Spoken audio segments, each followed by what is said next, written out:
Merci Jacques. Peut-être avant de commencer cette analyse, je voudrais remercier les 735 Bossétans qui ont voté pour nous dimanche dernier. Et puis une pensée particulière à mes colistiers et à l'équipe qui depuis 1 an me porte notre projet. Merci à eux. Alors, Jacques disait, il y a eu une situation exceptionnelle au Bossé. Effectivement, jusqu'au 23 mars, il y avait 7 listes en présence pour les élections municipales. C'était du jamais vu de mémoire de Bossétan. Il y avait une liste du Front National. Alors il est clair que je ne partage ni idée ni valeur avec le Front National, mais je dois reconnaître qu'un certain nombre d'électeurs ont rejoint le Front National parce qu'ils sont inquiets, parce qu'ils ont peur d'un déclassement social, et je regrette infiniment que nos gouvernements de droite et de gauche n'aient pas pu répondre à leurs attentes et à leurs préoccupations. Et puis enfin, une dernière caractéristique, je parle donc jusqu'au 23 mars, il y avait parmi ces 7 listes, 5 listes qui avaient une particularité. Les 5 têtes de liste avaient fait partie des mêmes majorités, s'étaient présentés sur les mêmes projets, et ils avaient des programmes qui finalement étaient assez voisins, peu différents, et pourtant ils se présentaient séparément.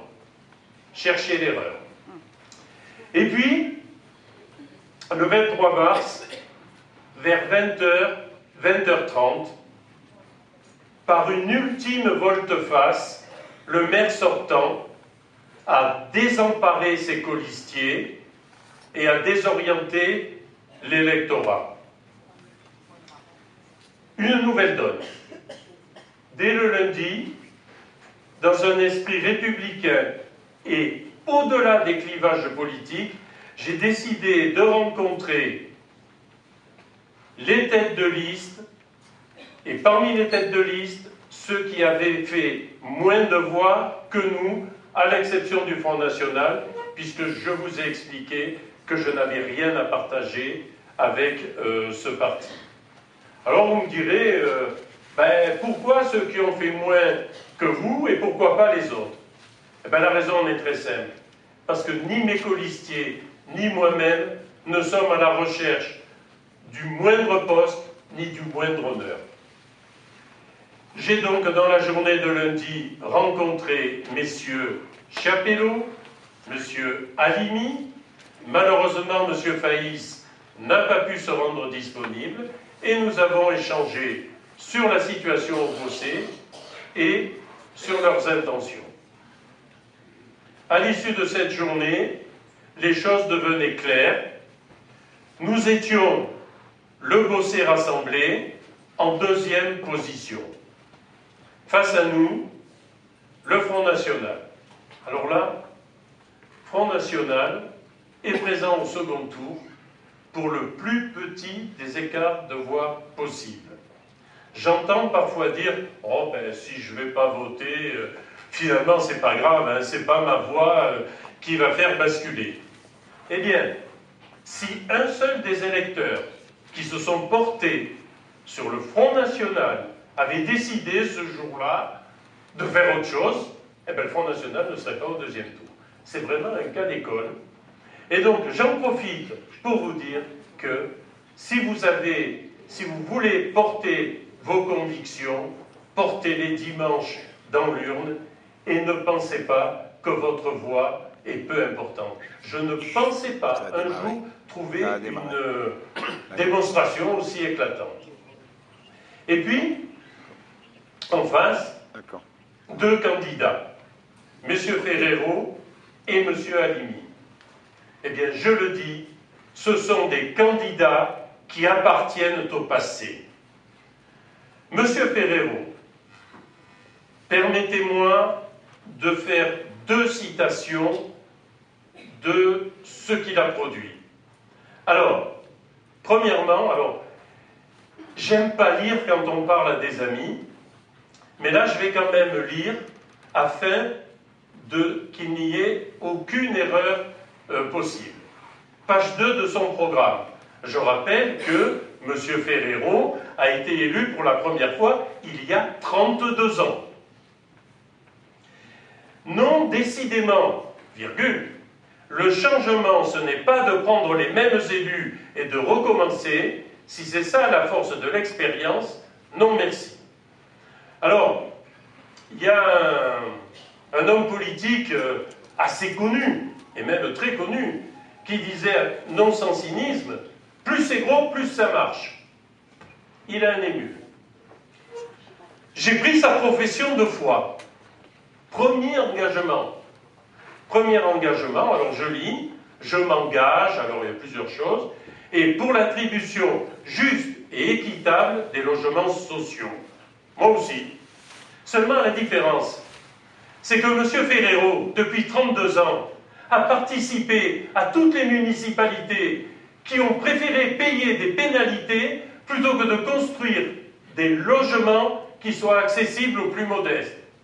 Cherchez l'erreur. Monsieur Halimi, alors Monsieur Halimi, lui, il a une autre particularité. Il est aux affaires depuis un petit peu moins longtemps, mais avec des responsabilités plus importantes. Et sa particularité, c'est qu'il a claqué la porte de toutes les majorités, de tous les groupements dans lesquels il s'est trouvé. Est-ce que vous lui confierez la direction d'une équipe municipale? Alors, il y a quelques jours, M. Ferrero et M. Halimi ont signé la charte du collectif Stop LGB.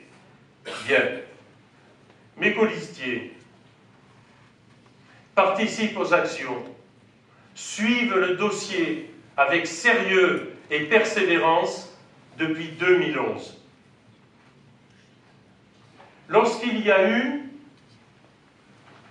j'allais dire, l'épopée du Bossé qui devait rentrer dans la métropole toulonnaise, qui s'est mobilisé? Et je reconnais des visages dans la salle. Nous étions au plan du Castellet à cette assemblée générale décisive. Je n'ai pas vu M. Halimi, M. Ferrero. Par contre, j'ai vu M. Chapelot, c'est vrai. Et puis, lorsque nous nous sommes mobilisés pendant 15 jours pour aller à la rencontre des Bossétans, pour dénoncer ce mauvais coup qui était en train de se faire, et ces 15 jours, c'était les 15 premiers jours de janvier, et c'était pas facile de se mobiliser à ce moment-là. Je n'ai pas vu ni M. Ferrero, ni M. Halimi, si maintenant ils sont très satisfaits de dire que grâce à eux, le Bossé a été maintenu dans Sud-Sainte-Baume. Maintenant, plus grave, le parc naturel régional de la Sainte-Baume. Plus grave, parce qu'ils n'ont pas compris l'intérêt et l'importance de ce dossier, que ce soit son importance économique en termes d'emploi et en protection de l'environnement. Je disais que M. Ferrero et M. Halimi appartiennent au passé.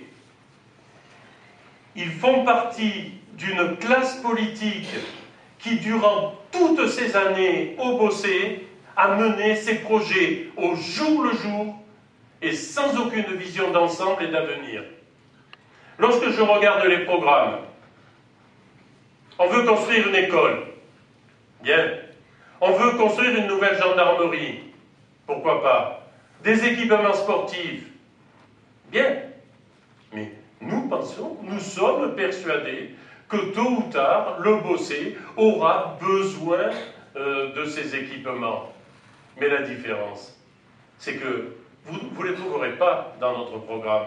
Ce que vous trouverez dans notre programme, c'est que nous voulons dessiner avec vous le Bossé de demain, le Bossé de nos enfants, le Bossé de 2030.